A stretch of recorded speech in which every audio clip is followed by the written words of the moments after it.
everyone. Welcome to the ComicBase Livestream. How are the levels out there? I did not have a chance to check them before the show, and I just got a peek at the level meters, and it kind of scared me a little bit just now. I dialed it back, but hopefully it's okay. Anyway, hey, I'm your host, Pete Bickford. This is the ComicBase Livestream. Welcome to everyone who's joining us for the first time, and as well, thank you to all the folks who've been with us all this time. Well, we've been doing this. This is our number 72, 72nd live stream. I cannot believe it's been a good long while. We started right when the pandemic was getting rolling, and we kept it going today because they seem to be useful for folks. So I hope you find them useful as well. Please like and subscribe. Especially if you hit the like button and the notify button. It does help in the early moments of the stream, especially to get YouTube to convince them to actually send the notifications out to the other several hundred folks that are, on the list. So yeah, let's get that going. I would like today to be as much of a question and answer show as I possibly could. We've done some demos of the new version before. We will demo a couple things again. Because we've gotten a lot of questions about some of the new features, from customers. So I do want to run through a couple of those things, but I want to make this as useful for you folks as I possibly can. So please post your questions in the chat, and when you do @ComicBase TV, so that way it pops out a little bit when I'm running, scrolling past everything, and it helps me know what to look out for. Let's do a quick go round on the thing. I think we are good to go. I'm going to hide that window now. And let's see how we're doing here. Hey, Richard Scott. By the way, thank you for everyone. Sorry for everyone who showed up yesterday at the usual podcast time. It just honestly, just with all the rollout stuff, I just could not make it to do a show yesterday. It was just way too chaotic. If you saw me, my hair would be going straight up. It was just too frazzling. Things have calmed down considerably by now, and we've actually managed to get on top of the shipments for the new version. Thank you for everyone who placed your orders and everything. It's always warming to my heart when I see the postman have to say, yeah, I'm going to come back for the rest of those when they see how many packages you've got going out. So that's an awesome feeling. So anyway, thank you for that. And anyway, so hi, hey to Richards, nice to see you again. By the way, and also to all of our testers who helped us out, and Richards was one of them. Steve Dazinger, Greg Hecht, Rob Weinberg, so many people. I'm going to miss names. Mark, Miles, and so forth. But anyway, for everyone who helped out with the testing of Burning Man, aka ComicBase 2022, thank you so much. This was probably the smoothest launch from a technical standpoint we've ever had for a product that gets more complex to launch every year from our end. The hiccups that we had during launch were purely from our side in terms of staging it to multiple servers and getting serial number codes issued to everyone. But in terms of just beating the product to death before it caused problems for civilians out there in the world, thank you to all the testers who really ran this thing through its paces. You guys might have noticed that the shipping build is version 22.0.0.1340, which means yes, there were 1,340 builds of this program during all the months that we were putting it together. So that's a lot of different chances to get it right. So hopefully we did pretty good. So and hey, it's software. There will be builds in the future. Don't you worry. That's just the way it all works. Because if we're not fixing things, we're adding things, and then it just kind of keeps going and going. But we really beat this one up pretty good, getting it out the door. So thank you for everyone who added your comments to that whole process. And at some point we'll launch the next one. And stay on the lookout. We'll usually announce it during the live stream and let people know when it's when we're going to start accepting folks for the the inside testing group on the new version. But this has been something we've done for now 3 times now, and it's been really good. It's really helped the product get better. It's helped us prioritize features. It's certainly helped us find bugs and issues that were unclear before we put them out the door. So we'll undoubtedly do it again. But for right now, I'm just going to be happy that we got this one done, and I'm looking forward to taking a little bit of time off, frankly. Anyway, so hey, Mike Wagner, great to see you here. Mike Beam as well. Oro, Andre, and Just City Comics, good to know. Colin Samuels, hey, hello from London. Oh, Colin, hey, yeah, how's it going, man? Yeah, we have a pretty international audience for the show. I hope some of the Australian crew will show up if they're allowed out of the camps or whatever. Good God, I cannot believe that. What are we, a year and a half into just the part where we got really just locked down and crazy, and it just feels like depending on where you're at, you're either from in Tennessee. Honestly, it's kind of like nothing's going on. I'm looking forward to going down to Florida in a couple weeks, where again nothing's going on. But then you'll head out to someplace even close by. There's some folks in town from Dallas, and they were going out of their minds just because they were like double masking and just really going full bore. And then other parts of the globe, it's just it's like literally rioting in the streets over all this stuff. And we have a new cool giant robot named variant as well, Omicron Prime, which I guess if you're of a mode 2, you can use that to start the whole thing all over again. But I just I'm just looking forward to Christmas. So anyway, I hope all you guys are having a lovely Christmas season and everything else, and let's just get back to normal. For what's worth, out here in Franklin, Tennessee, 72 degrees, could not be a nicer day. It was just crazy how nice it was, and I hope it's going well for you guys as well.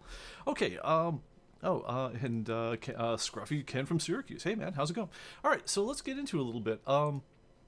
So like I said, the big news this week was ComicBase 2022, aka Burning Man, is out the door. The way it works is if you had any current ComicBase subscription. The ComicBase subscriptions confuse a lot of people, and I apologize for that. We try to be as clear as we can about it all, but I know we fail sometimes. But the idea is when you buy ComicBase, we're going to give you not just ComicBase, the program, but we're also going to give you a year of weekly content updates, which include new prices, new titles, new issues, but also you get entitled to every new version of the program we come out during that year as well. Is this just because we're wonderful folks and we, just really just love, we're just givers? Well, yeah, to some extent, I'm sure. But honestly, it helps us make it so that we can always kind of keep the product pushing forward, and it means that we don't, as long as we're pushing new content out, we know that your version of the program is no more than a year old, because if you're entitled to get a content update, you're also entitled to get the new program, which means you could hang back and use the old program with with the new content for a while if you want to, but we know, for instance, like at this point we don't need to support ComicBase 2017 update pushes anymore, so we can roll them out. We can get them out of our product mix, our production process, and so forth. And as a result, it means that we save a lot of time every week, not having to support these ancient formats and so forth. But anyway, so yeah, along with the program updates, it's this time out, it should have been pretty simple to get the new version. Basically, if at some point during the day yesterday, you were issued a new ComicBase 2022 serial number. Actually, it might have been the day before. It's kind of blurring. Sorry about that. But anyway, you were issued a new ComicBase 2022 serial number. You'll see it under My Account Registrations under your ComicBase.com account. If you just go over there, you'll see it's down there. And at that point, you should be able to just download the program and take it from there. I believe also it worked pretty well if you've got ComicBase 2021 and you're still running that. If you just go into the Internet menu and say check for updates, it'll tell you about the new version, let you download that, and it'll activate it automatically just because you're logged in. So it should be pretty painless as far as getting the new one going out. I will tell you, the first time you launch it, if you have never run ComicBase 2022 before on your database, it's going to want to take a few minutes and sift through all of your comics and your magazines and books and pull out the information that has to do with describing the cover and the type of variant it is. So it's keying off of the words cover and edition and things like that, printing and so forth. And it's going to take that information, if it exists, out of your notes field and put it into a new field we've got called the item description field. Now that field going forward is there to solve it's there to solve an issue. Here, I'll show it over on my copy of ComicBase right here. I believe screen number 2. Oh, no, that's the overhead. That's the chroma, and there's the screen. All right, sweet. All right. So over on screen number 2, you'll notice, for instance, I've just got the Dead Kingdom of Flies, just a random title I happen to have up. There's a new item description field over here, and this is the Vince Locke cover. This is the black and white pencils variant, and so forth. The Nate Van Dyke cover, and so forth. So especially when you have variants, we want to be able to say what's different about a particular issue, and to the extent that it was ever described in the notes, we're going to move that information out of notes and into this item description field. That way, if someone comes by later on and says, okay, Yeah, so this is the Vince Locke variant, and they could say, and it features a overhead view of a swarm of zombies. We can put that information here.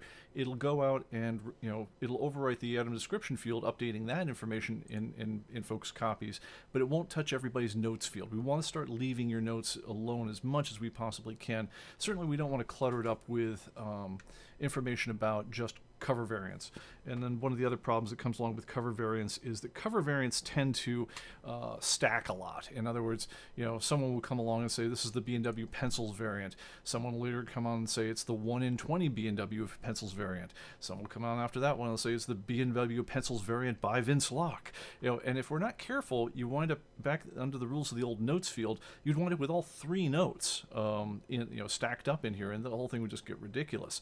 Our thought is going forward to all that information when when our editors decide what the official version is at any given moment, that's going to go out and replace the item description that's in this one. It won't just stack up indefinitely, and so it should be a clearer way to identify variants as we go forward. And obviously variants, I forget the exact number that we were looking at on that one. I mean, it was well over 70% of new comics, and it might even be over 80% at this point. Last time we looked at it, are a variant of one sort or another. So it was crucial that we got on top of this problem one way or another. That's definitely a big thing that we did in this new version. So anyway, when you launch the new version, it will take some time. On my machine, it's about 6-7 minutes. It might have been like 7.5 minutes. I know on other people's machines, if you got a new machine at Best Buy, maybe it's faster. If you're still rocking that old Windows 7 laptop from 2011 or whenever it came out, then expect to spend a little longer as it does that one-time update. But once it's moved all the stuff out of your notes and into the item description field, it's a one-time deal. It's not going to ever do that again unless you go back under here and say File Tools. Let me bring this over to the right screen. Rebuild lists, and tell it to rebuild your item information. If you do that manually, then it will go through the process again. If you don't, then it won't. That's just kind of a one-time deal to let you know that that's going to happen. It's a little, leave yourself an extra, 15 minutes into the upgrade process just to get that rolling. And you'll have, if you're running more than one database, you will have to do it for every database that you're running, because it won't be able to do the work until it knows, oh, hey, I've converted this old database to have the new format and deal with the new item description field. All right, so let me do a quick check here. Let's see here. Oro says, let me switch back here so I can pull it up. Please discuss other type entries for item description field. I get variant info, Santa cover, Christmas cover, Infinity cover. Thoughts on other helpful data in this field? So the one thing it's doing to start with, I'll put myself back on the screen here. So the thing it's doing to start with is keying off of certain keywords, like variant, edition, printing, card cover, anything with the word cover in it, frankly. It will want to move over into the item description field the first time when you're going through that conversion step.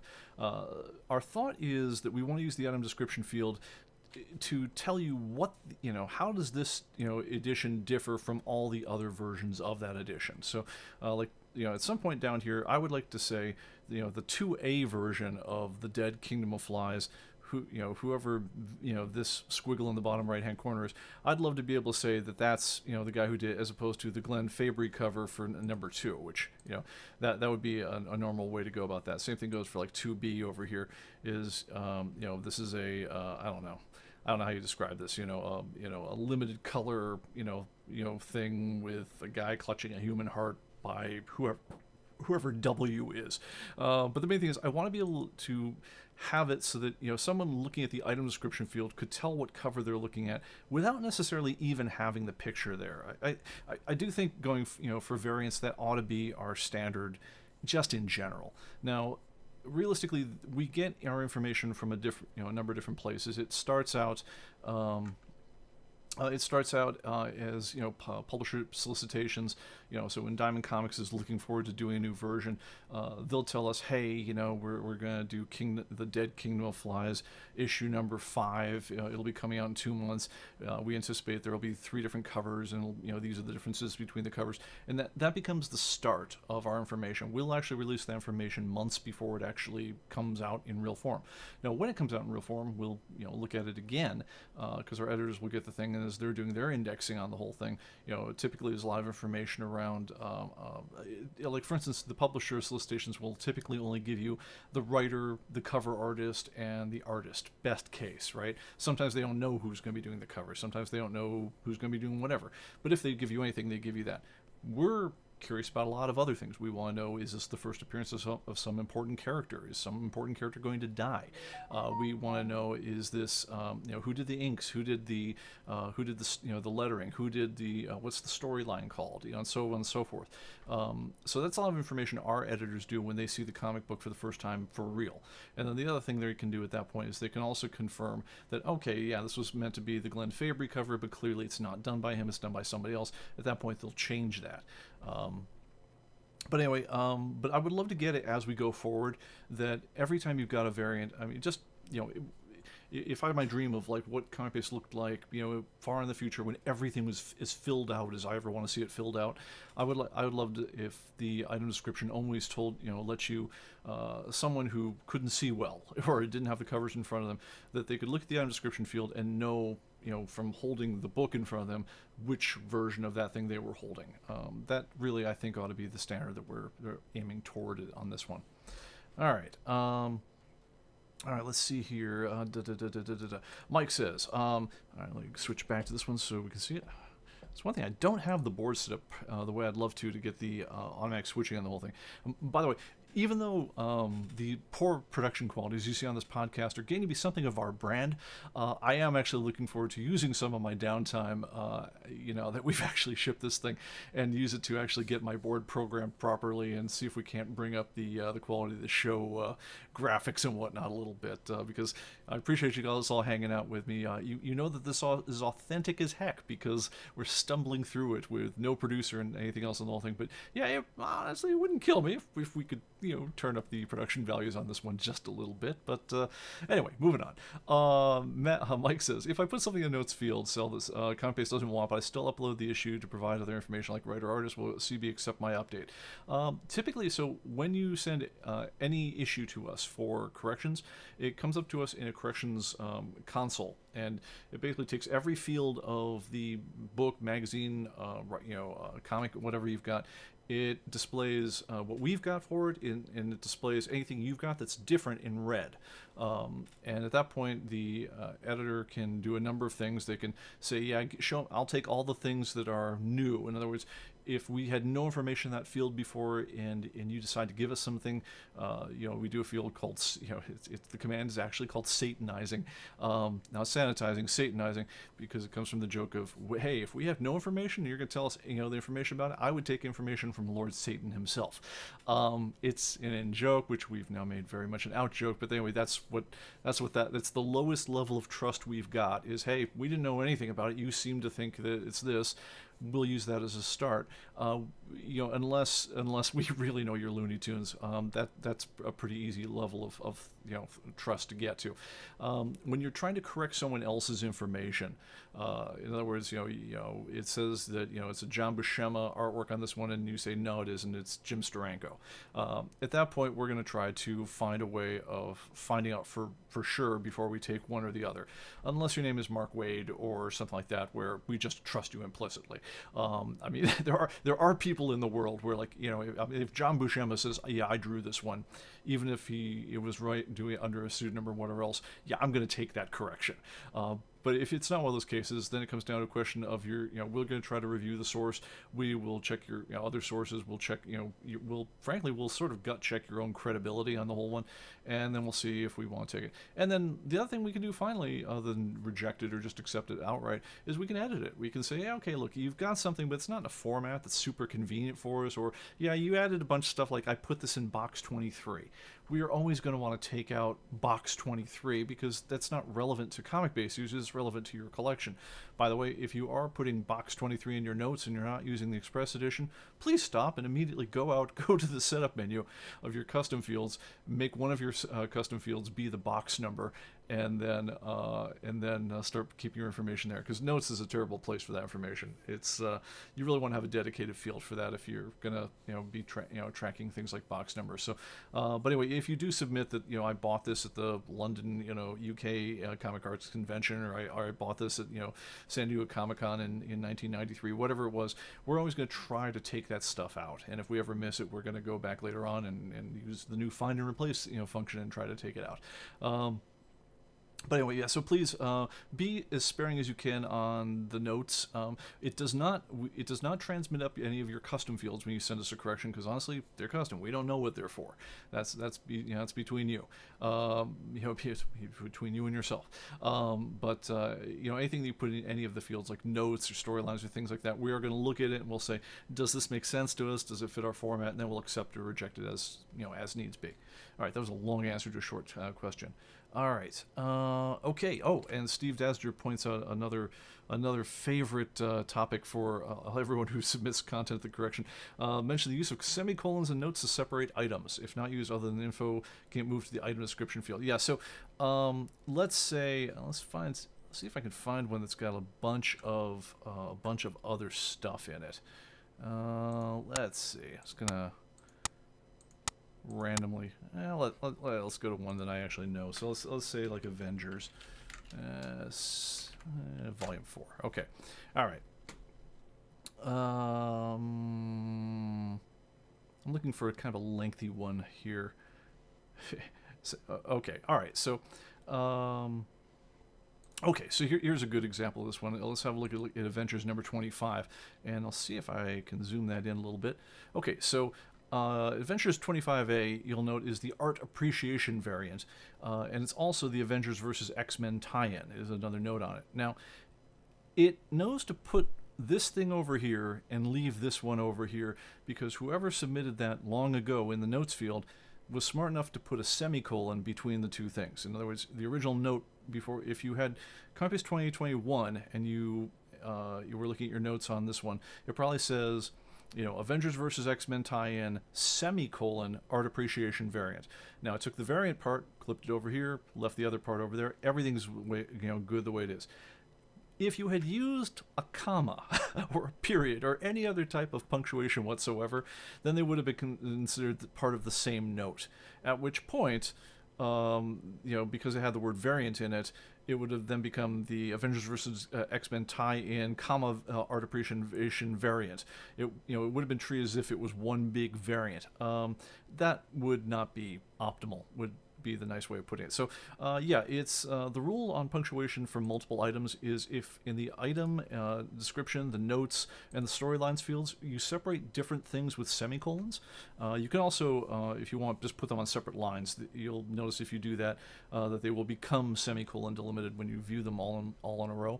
And for all the creator fields, writer, artist, etc., those are all separated with commas. So anyway, like I say, if you put them on different lines, if you're in a field that allows that, it'll put the commas in automatically, but that's the whole thing. So, and yeah, there will be some period of cleanup as we go forward, finding all the things that were kind of glommed together and got moved over to item description as one big glop because people didn't use semicolons, and we'll flush them out, and you'll see the remainder stuff find its way into the notes field again, and the item description will be less cluttered as we go forward. All right, let's see here. I see. Okay, and I got Mike's question already. Hey, Ed, nice to see you. Excellent. Let's see here. When I try to check value, can't input in light gray. Colin says, when I try to check value, can't input in light gray. Colin, can you give me a little more on that? I'm not sure what you're saying. Check value. Are you thinking price check, or I'm not sure. I'm going to take a guess at what you might be referring to, and if I'm wrong, please let me know. Let's say I'm on 25 here, and I go up under here and I say internet, and I want to say, hey, I want to do a price check, right? Request price check. If that's if that's what you mean, the reason is because the row itself is not highlighted. You only have a highlight in a particular cell, or for that matter, you can add 10 cells, highlight. So we don't really know which one you want to do.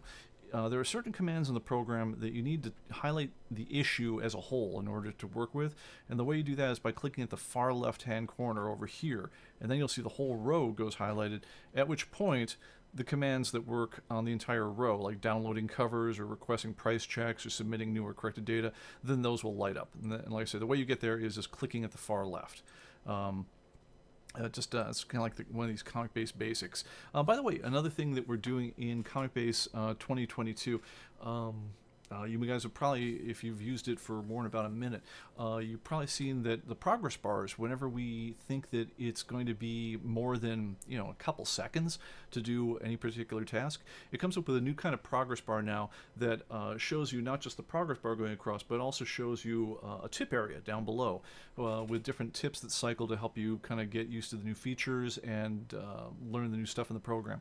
And we're trying this out. It's a new thing for us. I think we feel pretty good about it, but we definitely want your feedback on it.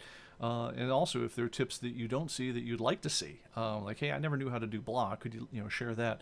And we do definitely use some of the feedback from these chats. Gets fed into that process. Some of the mechanics behind the scene on that one is when you first launch the program, it connects to our servers and it says, hey, I'm Bob or Joe or whoever else, and I've been using ComicBase now. I've got the archive edition, so feed me tips. And by the way, now I've been using it for 3 days, right? At which point it says, feed me a list of, and it comes with feed me all the tips you've got that are good for people who've been using the program 3 days or less, who are using the archive edition and so forth. And the way we use the edition part is we say, like, if you're using the archive edition, we're not going to, or if you're using like the express edition or the free version, we're not going to tell you about picture downloading, except to tell you that that's a feature of the version you don't have. We're not going to tell you about custom fields. We're not going to tell you about the mobile app and so forth. Those are all features that aren't in the version of the program you have. But we are certainly going to tell you about those if you bought one of the upper end versions that has those features. But another thing that we do is we use the number of days you use the program as kind of a really rough idea of, kind of like what sorts of tips you might be interested in. So for the first, I think it's, I don't know, week, 10 days, of elapsed days of using the program, we're going to feed you both kind of beginner, really kind of ComicBase basics, like that. Click the far left to select a whole row. Or double click to go into edit mode is another one. I'll just show that one because again, it's every podcast is somebody's first podcast, so I never want to blow off some of this basic stuff myself. So so like if I selected on the left hand side over here, if I double click, it's going to bring up in edit mode all the details on that particular issue in a format that I can go through and in great detail go into everything about that issue, as opposed to just the few things that it shows in the grid typically. But anyway, when you first started using the program, we're going to be prioritizing the tips towards things that you really got to know just to sort of navigate the basics of the program, as well as the things that we rolled out that are brand new to this version. So you'll see a lot of that stuff in the early days of using it.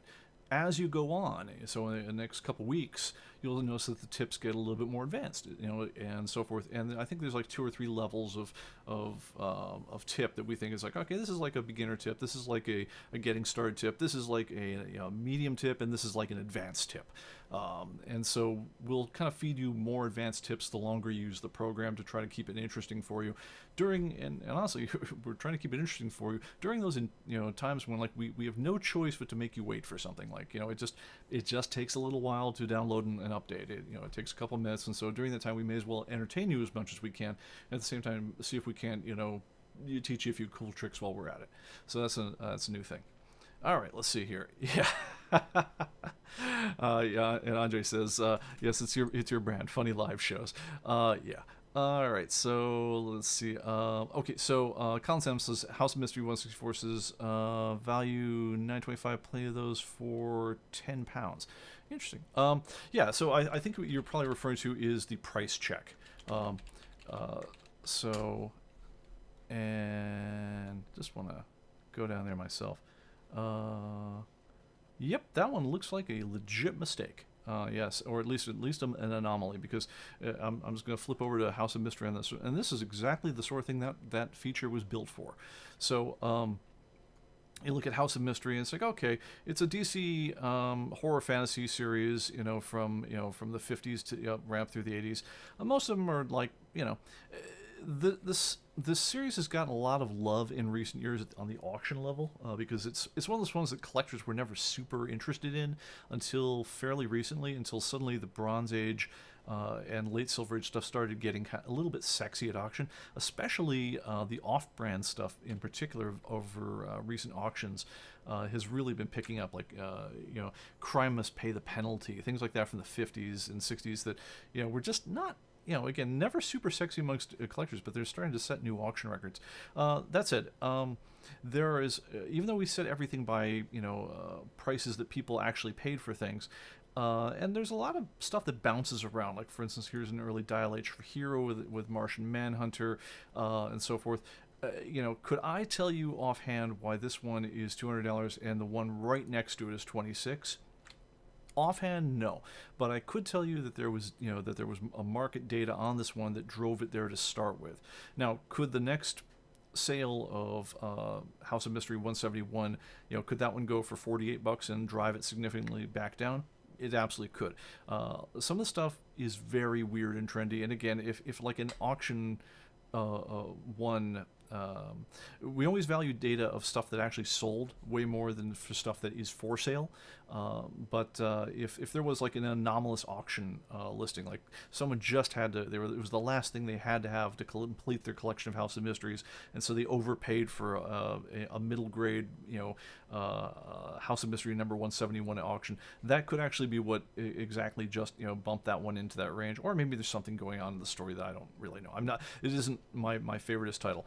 Going down there though, I would definitely, the alarm bells would ring off the hook though when I look there at number 178, where I'm saying like, what? So the one next to that's $32, and this one is $1,250. I'm like, what the living heck went on with that? So something pumped that price up to the to the sky. And looking at its history, it looks like wow. That one's actually really interesting. So I would want to know more about this one, because I was going to say it took a real pump this last year, but it also had been not bad at all the years before. So yeah, I do wonder what's going on with that one. But and honestly, because I don't know, we do set our stuff by market data, and in general, market data is self-correcting. If there are just weird anomalies, they tend to work themselves out with more data. But if it is something where you say like, no, dude, this is just wrong, I can lay my hands on 5 copies of House of Mystery number 178 for $50 or less each. At which point you say, okay, that's exactly what the feature is created for: is highlight it, come up here under the internet menu, and say request price check. And what that does is it says, hey, look, I'm seeing this on eBay for, $20 US, eBay multiple listings, etc. And I don't know what shape they're in, but even if they're in poor shape, that would indicate that this thing would be more of a $150, $200 comic book as opposed to a $1,250 comic book. But what it does is it tells our editors, hey, go out and look at a whole bunch of places and double check what you think is going on in the market on that one, and if necessary, do a manual adjust. Because, like I say, in general, data is self-correcting. In other words, if somebody paid too much or paid too little for something, then the weight of people paying the right price or pricing it at the right price causes that price to swing back into line over time. I mean, but if you have a situation where there's not much data, there isn't a lot of sales going on of the particular thing, and if the sales that were on it or the listings were on it were exceptional, I mean, they don't seem to make sense, you can occasionally get into a situation where, like, yeah, this is not representing the market very well. At which point, that is the time to request a price check and have our editors do a manual review of that one. But yeah, it's a really interesting title. It's all over the place. I do know the introduced a ton of different characters throughout the series. So yeah, someone's more of a DC historian is going to have to enlighten me on some of the things that went on in House of Mystery. So I'm not the guy to speak authoritatively about that one. Okay. All right. So and Mike said, thanks for the explanation about let's see here. It basically is looking for information about. So what's notes for? What's the item description for? So specifically, the item description is there to describe, what is this item? There's, how do I identify it, right? It's describing the edition, the printing, the cover, etc. It's telling me, how do I even know that I'm holding the right item in my hand? What the notes are for is to describe something about the character of the item, and in terms of like, oh, it was the first appearance of this character, that character, and the other character.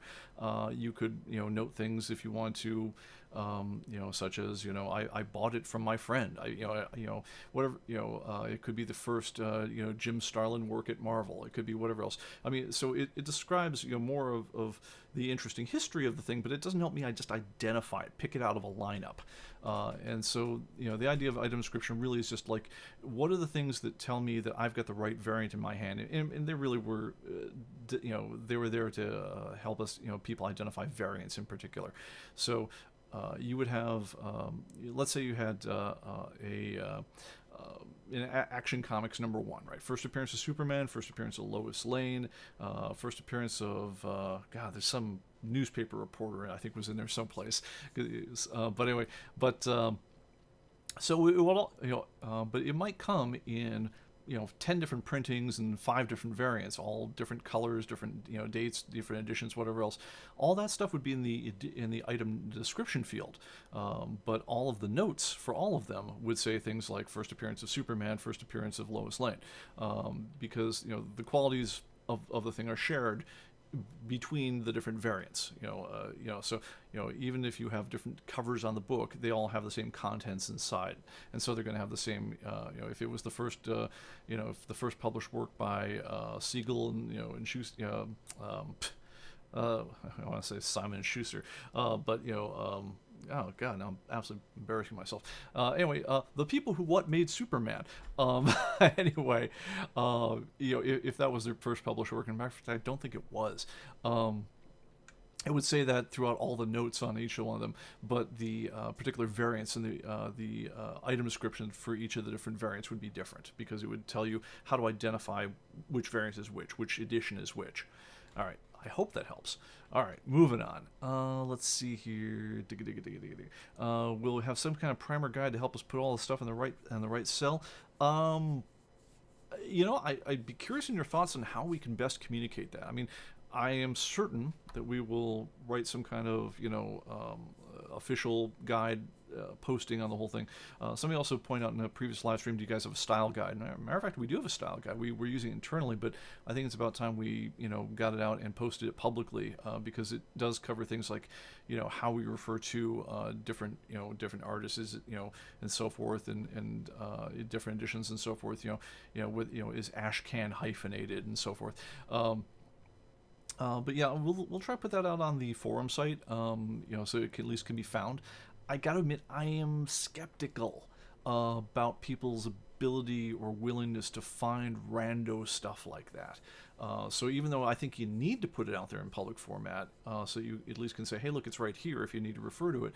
What are your chances of stumbling across it when you needed it, before you made the choice?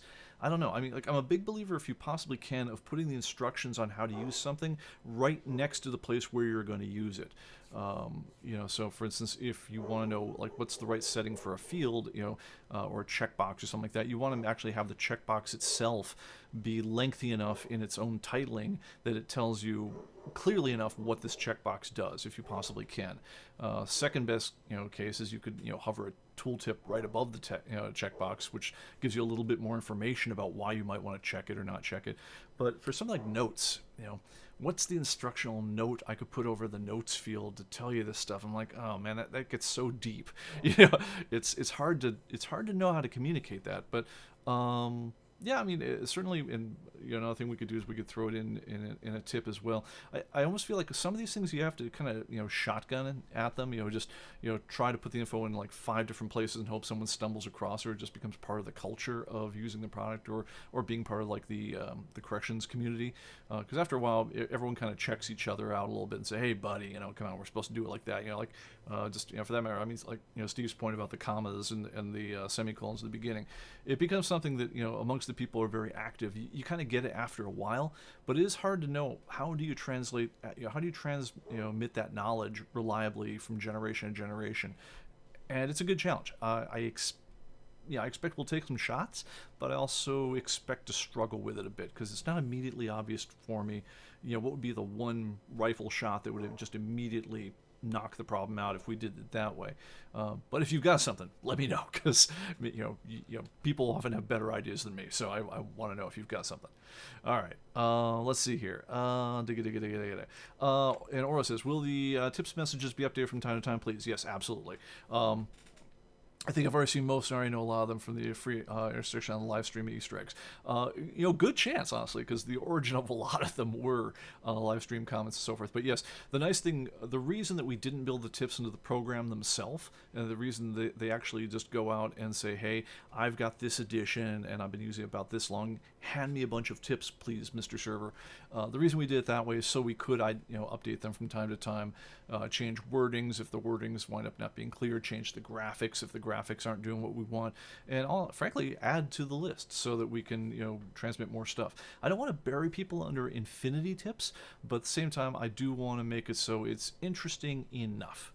If you guys have ever played Skyrim, or frankly any game that involves really, really long load times, I gotta admit, it's very much the inspiration for the tip thing, where they would as you're playing the game and you're waiting a minute and a half for the next level to load, it's like you can't help but learn a few tricks about the program because you're just staring at the dang dagger that's being rotated in 3D space, while it gives you tips about how to cast spells or whatever the thing is. After a while, it's like, okay, yeah, I really got the spell thing down. So it'd be great if it would teach you more upper level stuff as you go, especially if you've been in the game a long time, and that's very much our plan. But yeah, especially the first couple weeks you use the new version, you're going to see a small number of tips, relatively speaking. It's 20, 30, something like that, but there's actually quite a few in the overall scheme of things, so you'll see that widen up as we go, and I expect to add to them as we go. All right, so let's see here. Tip advancement with time is great. Yeah, absolutely the plan. All right, let's see here. Rick asks, with more comics being sold by Kickstarter, is there a way to identify them when entering them in ComicBase? Typically, we will put in the notes that this was funded by Kickstarter or Kickstarter edition, something like that. And again, unless it's a Kickstarter edition, in other words, like it's got the word Kickstarter on the cover and some other edition doesn't, which is not a scenario I think that ever comes up. That's actually a good distinction between the notes and the item description, because the item description will be there to help you identify the comic.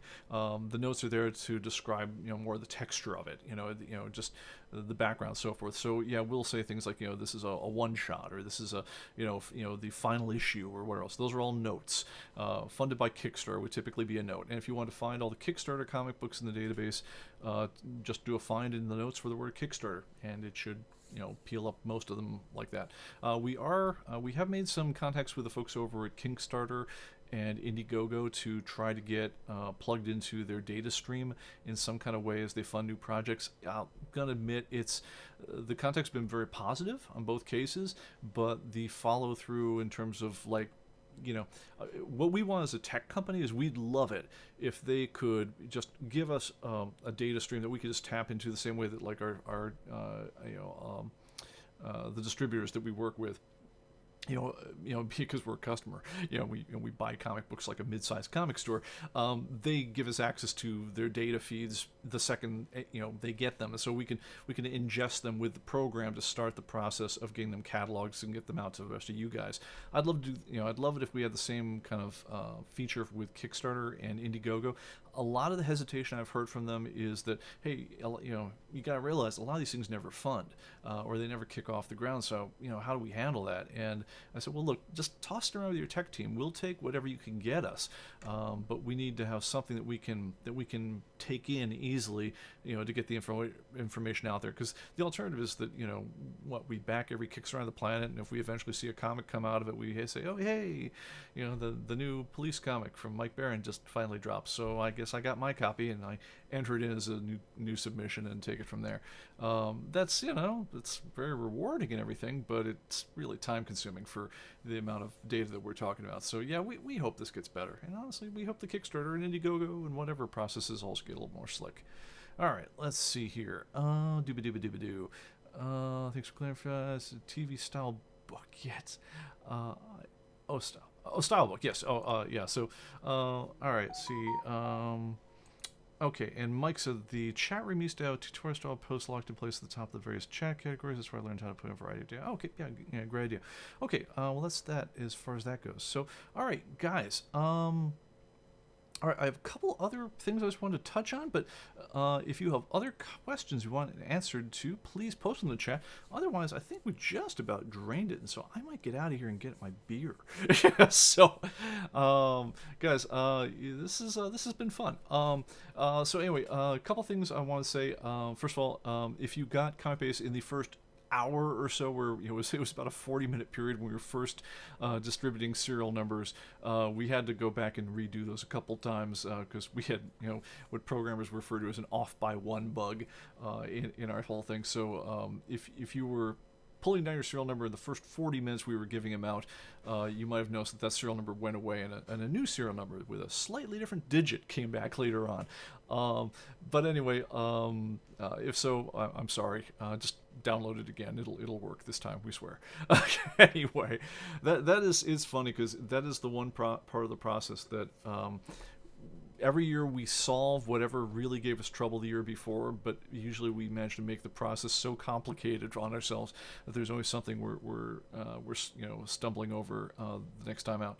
But anyway, one thing that we did this time out, and let me know what your experiences are with it, because we will either keep it where it's at, expand upon it, or run screaming away from it if depending on what people say about it. But we are. Last year, you might recall that we got, instead of trying to host every darn thing off of our own servers, we contracted with a content delivery network to essentially rent space and bandwidth on their servers, so that when thousands of customers start downloading 4K archive images all at once, just tons and tons of data that didn't just flatten our servers and make the ComicBase.com site unusable for 3 days. We did this in the past with various comedic effect. I remember the first time we tried to do something like this, we thought, oh hey, Dropbox, we've got a business account on Dropbox. They let you download things off that. What if we just stuck them in our Dropbox and shared a private link, and that's the download for the Blu-ray or something like that. And that lasted several hours before Dropbox said, dude, you've exceeded not just your bandwidth for the day, but for your next month and a half, and we've locked your account. That was a couple 3 years ago. We haven't done that since. So yeah, it's when all you guys are downloading at the same time, it's got some challenges. So this time out we contracted with our content delivery network. We're on a plan that it was basically like, okay, you gave us more storage space than we need, but what we're really dying for is bandwidth. And when everyone downloads it once, it gets harsh. So we're basically, well, give us all the bandwidth you can give us. And they gave us that. And they said, well, if you ever exceed that bandwidth limit, good news, we'll just go into an ad-supported mode where the regular page won't just have your ad load links. No, we'll dump in a whole bunch of junky ads in the middle of the ad page. And that way you don't need to feel bad about the fact that, you've exceed your bandwidth so badly, and will still serve your content. I'm like, well, I guess that sounds like an okay compromise. But honestly, it's a crummy user experience. So we've actually worked out ways. So we've actually tripled the amount of bandwidth we're throwing at the problem this time out. It is costing us some extra money, and staging it is much more involved and complicated. And it's attempting to randomly, load balance between multiple points at this thing. So anyway, it's a little complicated for us. We had some bumps in the first day of getting ready on the whole thing, as far as making sure all the right disk images were on all the right places and so forth. But if it's working for you and you're having a decent experience with this, drop us a note. If you're having a lousy experience with it, drop us a note. We want to know either way, because it's a we think it's a better solution, because again, you get, you click on a link and the link downloads, and there's no muss, no fuss. as long as we don't have just infinity people hitting it all at the exact same time, at which point then it gets weird again. You have to look for the link in the upper right hand corner, which is the right link, and ignore all the ads. But we're trying to make, we tried very hard to make it so that you don't ever degrade to that situation this time out.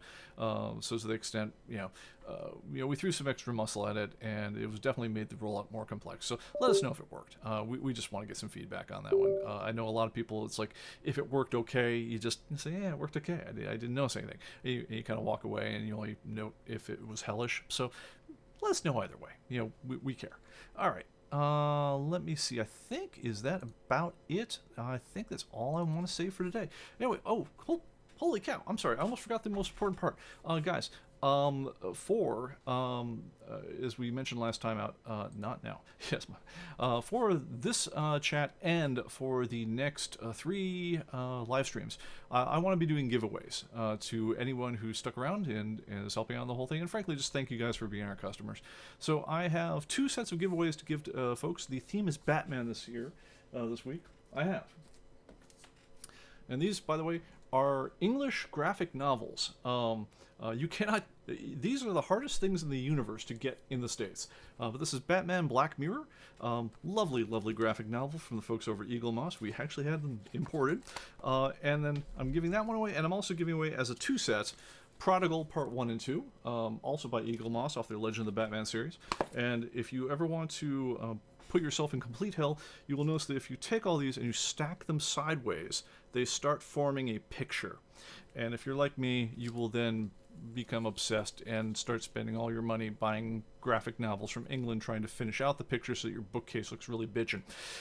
Anyway, we have these to give away, and I'm going to give them away to the first folks who I'm going to ask 2 Batman trivia questions, and the first folks who give the answer, I'll declare you the winner. And if you are the winner, please message me privately to P Bickford at human-computing.com. So once again, if you guys don't have that written down, please do. P Bickford, so my name Pete, but just letter P, Bickford, at human-computing.com. And if you win, give me your mailing information, and you'll get some new Christmas presents in the mail. So, all right, first question for the Batman Black Mirror. Let's do an easy one. What is the last name of Batman's butler? First one in the chat who gets it gets the graphic novel. I'll just sit here. Actually, all I'm going to do is I'm going to switch over to the YouTube interface so I can get it in closer to real time. Give me just a second on that one. All right. All right, I think we are good. Yes. So, the last name of Batman's butler. And I know you guys know this. Wow. Okay, Mike Beam for the win. All right, Mike, message me. That was, of course, Alfred Pennyworth. Mike, so close, everyone else, but you got another chance coming up for the Prodigal. All right, so that's for the Black Mirror. Mike Beam is the winner on that one. Just send me a note with the shipping info, Mike, and that will go in the mail to you tomorrow. All right, so for Prodigal, Volumes 1 and 2, still in the shrink wrap. Ooh. All right, another Batman villain question. What is the real name of Poison Ivy? As in, what's like her civilian name when she's not running around being Poison Ivy? All right, who's gonna get it? This is exciting. I'm just staring, watching a chat reloading. And I'm wondering, it's like, and I'm thinking, it's like, Mark D says, oh, Mark, I got no. I'm looking at Mike on this one. The first note that came up was Mike. But all right, who's gonna get it?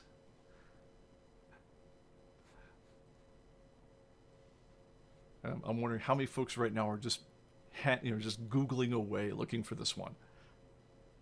Poison Ivy, her civilian name. So before she became Poison Ivy, or when she's, I don't know, taken on, putting on just street clothes for the evening. What's her name? Boom! Mike Wagner for the win. Pamela Isley it is. All right, Mike, please. Mike and Mike, please email P Bickford at human THEDER-computing.com. Give me your shipping information, and we'll get these in the mail to you. Anyway, guys, thank you everyone who showed up, and hope you had a good time. We'll do this again next time out. I have some other, awesome things, including some truly one-of-a-kind unique things that we'll be giving away. So anyway, we'll see you on the next one. You guys have a great evening. Bye-bye.